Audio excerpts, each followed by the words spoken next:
Good morning, Abraham. It is. Yes. Something has bothered me for a very long time. Day after day, my mailbox is full of requests for sick people in the world, starving children everywhere, the misery of a very, very miserable world. I try to do the best I can, and I know it can't be much, but explain to me, I know you can, so I'm not going to say if you can. Explain to me how I can feel at peace with thinking the world is going to get better, and therefore it will be better.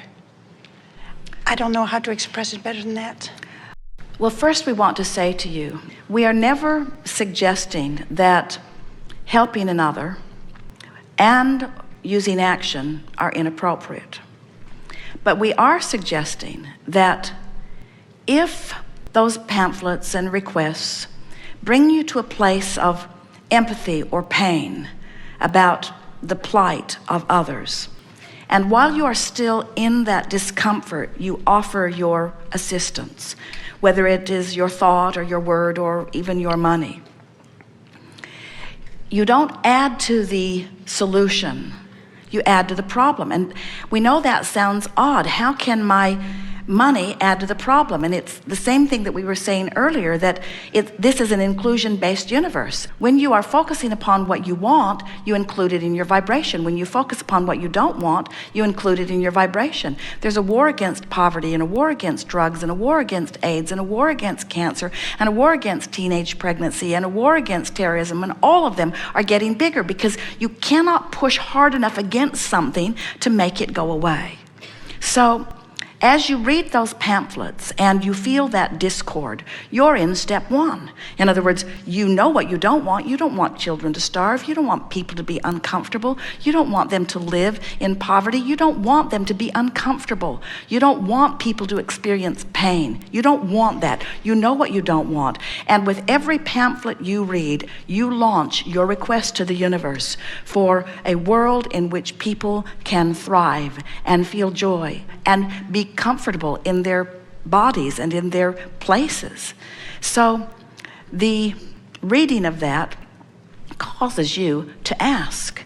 And when you ask, and billions of other people are asking, or however many are reading the pamphlets or living the life, when you ask, and we got to tell you, people living the plights and the poverties and the discomfort are asking far enough on their own behalf. They're asking, and the universe is answering.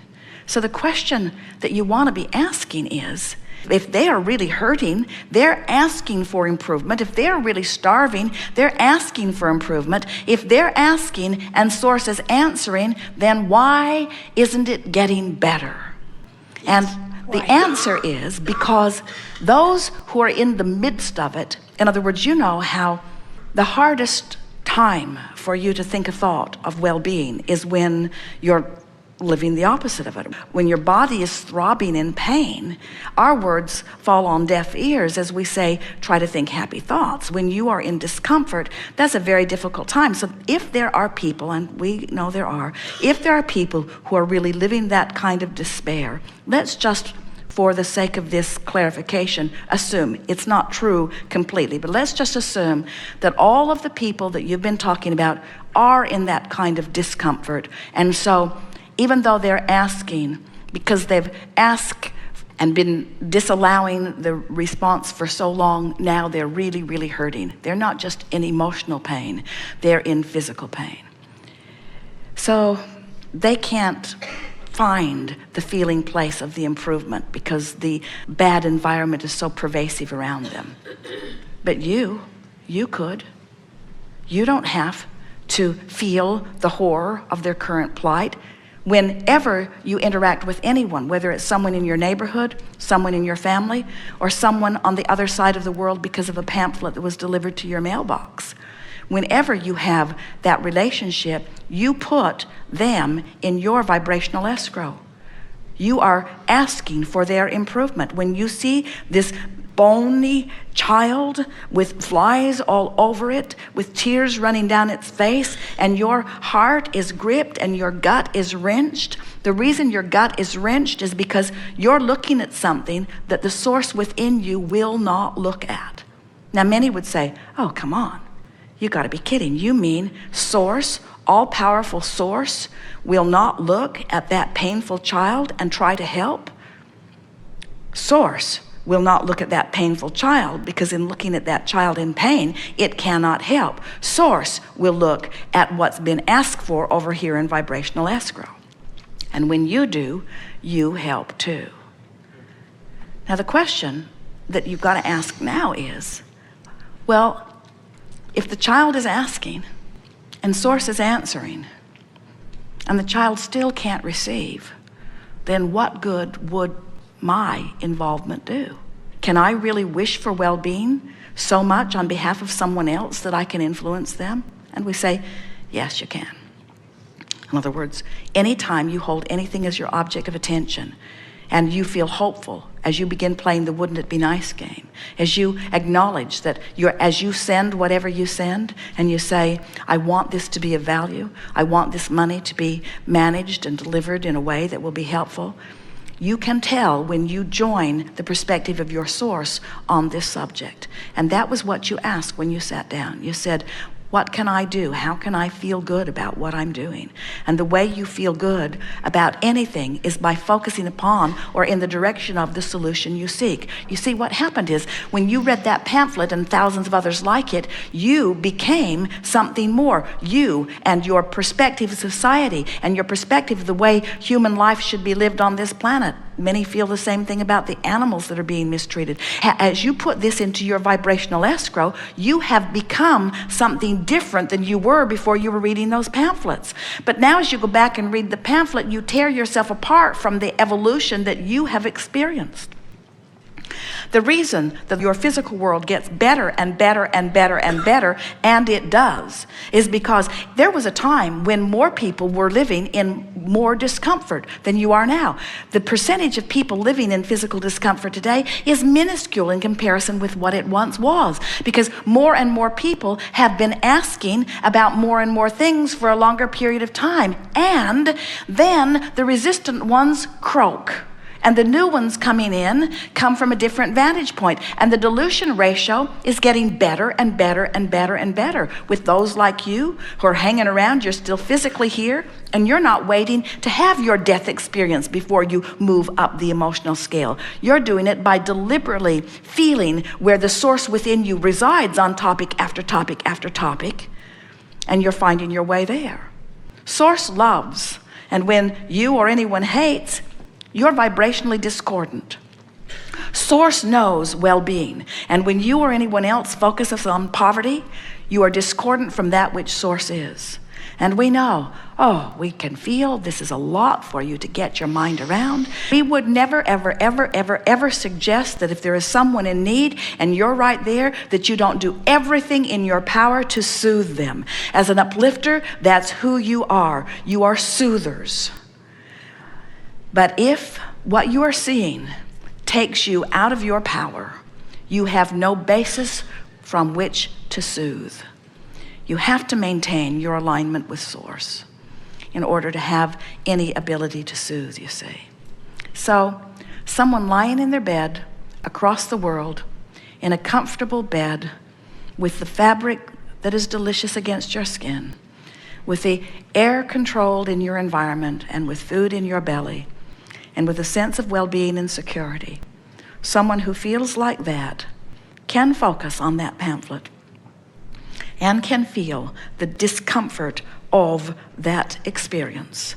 And in that experience will launch a rocket of desire for an improved world for those people.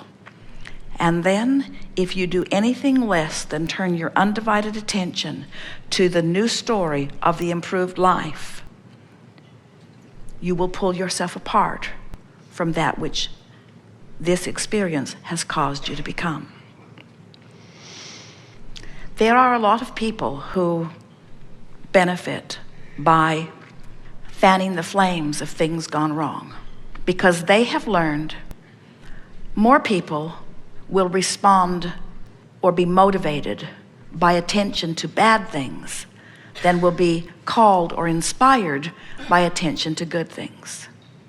They know that if the world were to hear our message, their donations would dry up.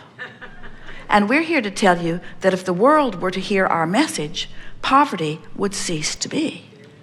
If the world were understanding the autonomous, self-sufficient alignment with source, sickness could not be.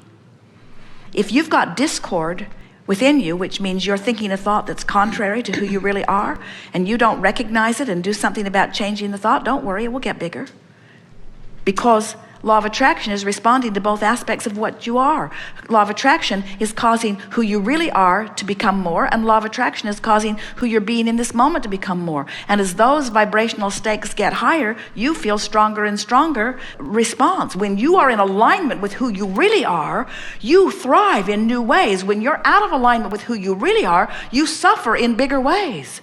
This is a time of faster moving energy than ever before. The rich are richer, and the poor are poorer, and the well are weller, and the sick are sicker. It's just the way it is. In these times, with this fast moving energy, a little bit of resistance goes a long, long, long, long, long, long way. So that is the law of attraction, law-based explanation to what you're asking for. Now, on a more physical basis, we would like to say to you that the majority of the pictures that you're receiving today are not about people and their life today. Those pictures are old, they're not current, they are the best pictures that they've found. There are actually committees that are researching to discover what pictures get to you more. What pictures get to you more, and those are the pictures that are sent to you because they're wanting to evoke from you, they're wanting to motivate you to action. We are not for a moment suggesting that they are wrong. We want all of you to do everything that you can to help everyone. We're just saying that when you offer money to try to compensate for vibration that's out of whack, there's not enough money in the world to compensate for vibration that's out of whack. The hospitals are filled to the brim with people who are trying to take action to compensate for vibrational discord. It's the vibration that must be changed. It's an understanding that must be changed. And anyone who's ever worked for the Peace Corps or for any organization where they've gone in and tried to change the living standards of others find that it changes very, very slowly because it will not change until beliefs change. The minute they withdraw their emphasis of support or power from those environments, they move back to what they were before. And the reason is because you can't fix it with action. It can only be fixed with solution. And the solution is all about alignment, you say. Helpful? Very. More important? Do you feel better?